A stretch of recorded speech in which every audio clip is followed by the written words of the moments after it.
Yo, what's up guys, Sino, and welcome back to another video. Today I want to talk about what would happen if Kyrie Irving was traded to the Minnesota Timberwolves. Now I'm sorry I haven't been uploading for the past 2 weeks. I was literally on vacation in Florida. Not that you guys really care, but I'm just trying to get that out there, and I'm going to be uploading every single day, or maybe every other day if I don't have time in one day, but I'm going to try to upload every single day. So I just want to get that off my chest, and now we're going to get right into the video. So Kyrie Irving has proved himself to be an elite point guard in the NBA, putting up 25 points and 5.8 assists, which is great numbers for somebody that's 25 and actually just entering his prime. He's a great teammate and also takes a lot of the clutch shots for the Cleveland Cavaliers, and they have LeBron on their team. You would normally think that a player as great as LeBron, he would be taking those final shots, but they actually give it to Kyrie Irving, or I should say LeBron gives it to Kyrie Irving, and he makes a lot of those clutch shots. He is a clutch player, and if the Minnesota Timberwolves would want to get him, they would have to give up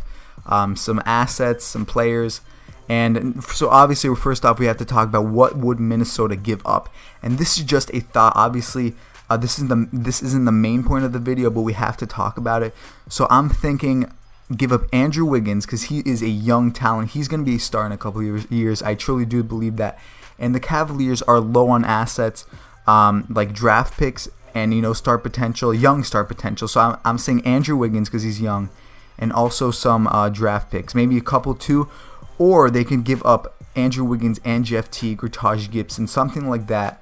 For Kyrie Irving, because he's just that good. Kyrie Irving is an amazing player. Give up whatever you need to so that you can have a trio of Cat, Jimmy Butler, and Kyrie Irving, and that sounds very solid.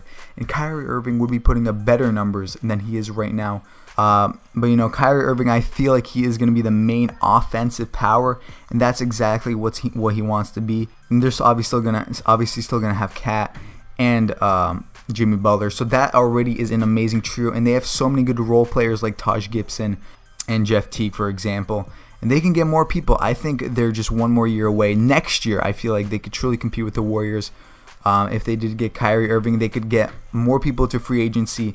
There's going to be a lot more people wanting to go to Minnesota, because last year nobody really wanted to go to Minnesota, and this year we have so many people going to Minnesota in free agency because they got Jimmy Butler. They're making great moves, and those moves paid off, obviously. So if the Minnesota Timberwolves did get Kyrie Irving, do I think that they would be better than the Houston Rockets? And that's something I would really compare them to the Houston Rockets. Not sure if they would be better. They could honestly be better than them. It all depends on their chemistry, how well they play with each other, and also how well the Rockets play with each other, because we don't know how James Harden and Chris Paul are going to play together.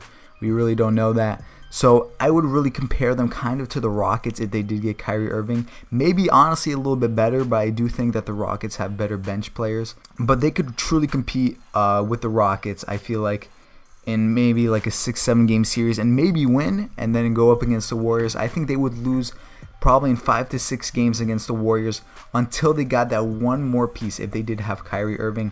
I'm talking about if they had Kyrie Irving. So after this season, that's coming up right now, they would need to add one more person in free agency, and maybe like another veteran. I'm saying something like a veteran's minimum. So if they got like a Paul George or something, that would absolutely, I truly believe that would make them better than the Warriors. Or maybe, I wouldn't say better than the Warriors, but have them definitely compete with the Warriors, definitely make them better than the Celtics, definitely make them better than the Cavs, and they could honestly win a championship if they did something like that. But now let's talk about this year. If Kyrie Irving did join the Minnesota Timberwolves this year, I feel like they would win a good like 55 games and probably make the Eastern Conference Finals as a 2 seed and beating the Houston Rockets in the quarterfinals. So that's just my prediction on what would happen if Kyrie Irving was traded to the Minnesota Timberwolves. Now for the Cavaliers, I feel like LeBron's going to leave, so that would be a lot better for them, getting some talent, getting some draft picks. And if Kyrie Irving doesn't want to play there, then you have to let him go, man, because there's going to be some awkward situations with him and LeBron, the whole team, because he already said he doesn't want to be there. He's not having any communications with the team, so it's just going to be an awkward situation. Nobody's going to want to play with him. I feel like there's going to be a lot of fights and stuff like that, verbal fights. So yeah, you got to trade the man, and Minnesota Timberwolves is a perfect location for him, perfect fit, and that's just my prediction. So I want to thank you all for watching this video. Please like, subscribe, and I'll see you all in the next one. New video tomorrow.